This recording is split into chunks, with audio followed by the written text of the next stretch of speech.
ఏ Jubilee ప్రజలైతే మీకు 3 సార్లు ఓటేసి బీఆర్ఎస్ కి అధికారం ఇచ్చినటువంటి ప్రజలే ఈ రోజు ఆశ్చర్యపోతా ఉన్నారు. అన్నా ఈ విధంగా రాసిండ్రేదన్నా అని.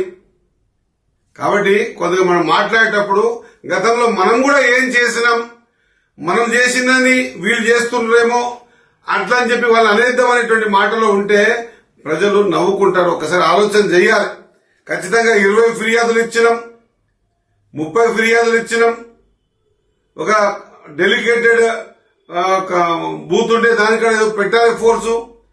తెలంగాణ 9 సంవత్సరాలల్లా ఇందిరా పార్క్ దగ్గర ధర్నా కూడా చేసుకోవడానికి అవకాశం ఇవ్వని మీరు, ఇందిరా పార్క్ ధర్నా చౌకని ఎత్తేసిన మీరు, స్వేచ్ఛంగా మాట్లాడడానికి కూడా అవకాశం ఇవ్వని మీరు, మాట్లాడితే పోలీసులు హౌస్ అరెస్ట్ చేసినట్టు మీరు, మక్తల్లో మారుమూల నియోజకవర్గమైన మక్తల్లో నా పైన కూడా 22-23 కేసులున్నాయి.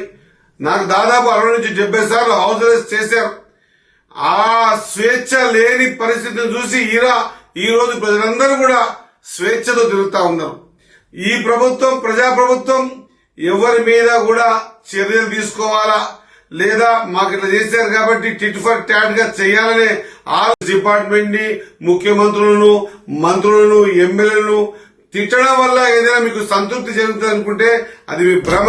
ఇది ప్రజలు విఘ్నులు, వాళ్ళే దీని పట్ల సరైన సమయంలో ఆలోచన చేస్తారని తెలియజేస్తా ఉన్నారు.